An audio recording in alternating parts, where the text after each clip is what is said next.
अस्सलाम वालेकुम viewers. Stock insight के नए एपिसोड के साथ मैं आप लोग की खिदमत में हाजिर हूँ। नाज़रीन, सबसे पहले बात कर लें मॉर्गन स्टैनली कैपिटल इंटरनेशनल। इसका रिव्यू आया है, मुतवक्के था 11 फरवरी को, और रिव्यू में जो है वो एडिशन हुआ है बीएफ साइंस लिमिटेड का, बाइफो इंडस्ट्री का और पावर सीमेंट का। इसके अलावा सरले को स्मॉल कैप इंडेक्स से शिफ्ट करके मीडियम कैप इंडेक्स में कर दिया है, ले गए हैं। और जो डिलीशन है, जो कंपनियां एग्जिट हुई हैं मॉर्गन स्टैनली कैपिटल इंटरनेशनल से, एमएससीआई के इंडेक्स से, वो है एयर लिंक है, दूसरा है अस्करी बैंक है, तीसरा है अटक रिफाइनरी। लिस्ट आप लोग के साथ मैं शेयर कर दूं। जो कंपनियां है, टोटल 21 कंपनियां थी पहले मीडियम कैप में, और अब जो है इसकी तादाद हो गई है 25।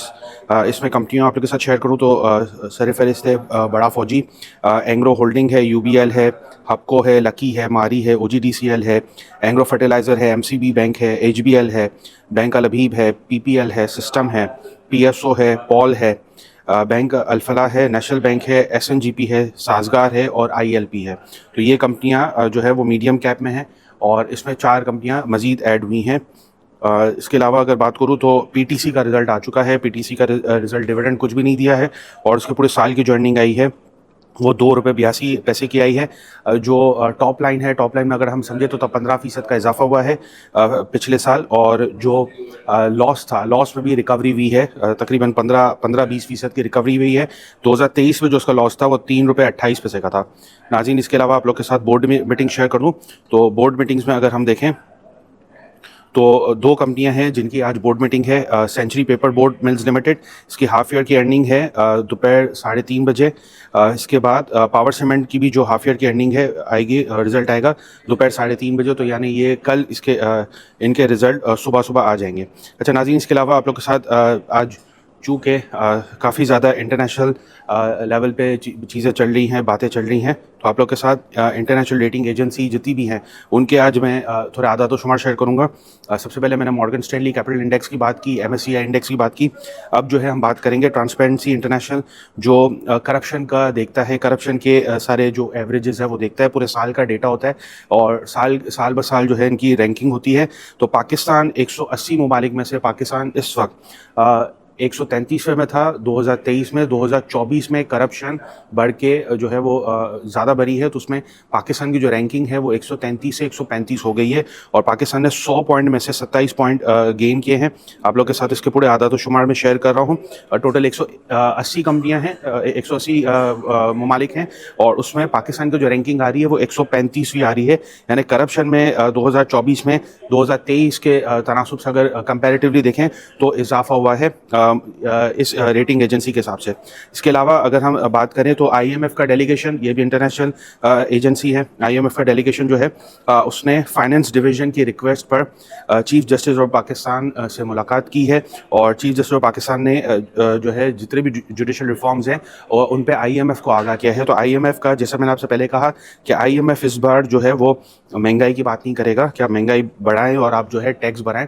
आईएमएफ जो बात करेगा वो रिफॉर्म्स की बात करेगा। वो कहेगा कि आप जो है रिफॉर्म्स पे आएँ, क्योंकि पूरी दुनिया डिजिटलाइज हो गई है। पूरी दुनिया के जो पूरी दुनिया में जो ये चीज़ें हैं, जो मिसहैप होता है, जो करप्शन है, दीगर जो गैरकानूनी चीज़ें हैं, उस पर काफ़ी ज़्यादा रुकावटें हो रही हैं और काफ़ी ज़्यादा उनको देखा जा रहा है। यूएई जैसे ममालिक में भी जो है वो एफएटीएफ पूरी तरह से काम कर रहा है और कंप्लाइंस पे काम हो रहा है। तो पूरी दुनिया में अगर आप देखेंगे तो कंप्लाइंस पे काम होगा। जो ममालिक कंप्लाइंस पे काम करेंगे उन्हीं के साथ ही जो है वो एड और ट्रेड का जो है वो सिलसिला जारी और सारी रहेगा, वरना जो है इन पे सैंक्शंस लग सकते हैं और इनके जो है इन पे सख्ती आ सकती है, बहुत फाइनेंशियली और तिजारत के हिसाब से भी। इसके अलावा अगर हम बात करें तो फिच की बात करें तो फिच ने कहा है कि असिस्मेंट बहुत ज़रूरी है इकॉनमी की, पाकिस्तान इकॉनमी की असिस्मेंट से रिलेटेड। आईएमएफ जो इकदाम कर रहा है, आईएमएफ जो रिफॉर्म्स पे बात कर रहा है, तो उन चीज़ों के पेश नज़र फिच ने जो है वो नवंबर में पाकिस्तान को CCC से ऐड करके CCC+ कर दिया है। अब CCC के जितने भी लेवल्स होते हैं, CCC- हो गया, CCC हो गया, CCC+ हो गया, ये उन ममालिक को ये रैंकिंग दी जा रही होती है जो ममालिक काफ़ी ज़्यादा वनरेबल होते हैं और जिनमें डिफ़ॉल्ट के यानी खतरात मंडरा रहे होते हैं। जो ममालिक बी में आ जाते हैं, ट्रिपल सी से बी अपग्रेड हो जाते हैं तो वो ममालिक स्टेबल कहलाते हैं। तो फिच की रिपोर्ट के मुताबिक अगर ये बी में आ जाता है पाकिस्तान, IMF की रिपोर्ट के बाद IMF अगर सेटिस्फाई होता है कि पाकिस्तान में रिफॉर्म्स चल रहा है, पाकिस्तान में करप्शन नहीं होगी और पाकिस्तान में जो पैसा जाता है जो लोगों की फलाह और बहबूद के लिए जा रहा होता है वो यानी राइट प्लेस और राइट टाइम पे खर्च हो रहा है, इसके अलावा और कोई लीकेजेस नहीं हो रही, तो पाकिस्तान के लिए ये एक बेनिफिशियल होगा।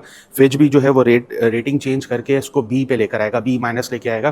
तो ट्रिपल सी प्लस से अगर बी माइनस पे भी आ जाते हैं हम तो हमारे जो है वो स्टेबिलिटी आ जाती है। फॉरेन इन्वेस्टर जो है वो हमारे जो सुकूक के बॉन्ड्स है, दीगर हमें जो फंड रेज करना होता है अपने जो फॉरेन एक्सचेंज रिजर्व है उसको मेंटेन करने के लिए, तो उसमें हमें आसानी पैदा होगी। नाज़रीन, इसके अलावा आप लोग के साथ रिजल्ट शेयर कर दूं मैपेक फिल्म्स की। मैपेक फिल्म्स है, इसमें काफ़ी ज़्यादा इसने हिट लिया है और इसकी जो अर्निंग है वो पिछले साल 3 रुपये 1 पैसे की थी और पिछले साल 6 महीने की जो थी वो 3 रुपये 1 पैसे थी, कम होके ये 20 पैसे रह गई है। इसके मार्जिन काफ़ी ज़्यादा श्रिंक हो चुके हैं और उसकी बुनियादी वजह वंस अगेन यही है कि हमारी इकोनॉमिक कंडीशन, जो हमने LC पे भी जो पाबंदियाँ लगाई हुई हैं, तो इन चीज़ों के पेश नज़र जो रॉ मटेरियल है वो उस हिसाब से नहीं आ रहा। तो मैपेक फिल्म्स में भी हम देख रहे हैं कि उसकी मार्जिन काफ़ी ज़्यादा लूज़ कर गई है। इसके अलावा सेंचुरी पेपर बोर्ड में भी हम रिजल्ट देखेंगे, उसमें भी इसी तरह के हमें थोड़ा पैटर्न नज़र आएगा। तो पूरी इकोनॉमी हमारी समझे कि एक तरह से सफोकेशन में है, सफोकेट कर रही है। उसके लिए जो है हमें रिफॉर्म्स की ज़रूरत है और IMF के साथ ताउन की ज़रूरत है। IMF के साथ ताउन करेंगे तो फॉरेन जो फंड्स हैं वो ऑटोमेटिकली पाकिस्तान में पैसा डालेंगे और पाकिस्तान में जब पैसा आएगा, पाकिस्तान में जब डॉलर आएगा तो पाकिस्तान की जो इकोनॉमिक कंडीशन है वो इम्प्रूव होगी और हमें जो इंपोर्ट करना पड़ता है अपने एसेंशियल गुड्स और एक्सपोर्ट करने के लिए जो रॉ मटेरियल इंपोर्ट करना होता है उसमें हमें आसानी होगी। इसके अलावा फर्स्ट दाऊद प्रॉपर्टीज़ के डेटा आप लोगों के साथ शेयर कर दूँ, रिजल्ट शेयर कर दूँ। तो इसका जो 6 महीने का रिजल्ट है तो इसको रेंटल इनकम ही आता है, तो इसका जो 6 महीने का रिजल्ट है उसमें भी कमी वाकई हुई है। 9 पैसे से ये जो अर्निंग है ये कम होके 1 पैसा हो गई है। नाज़रीन, अब तक के लिए इतना ही, मुझे दीजिए इजाज़त।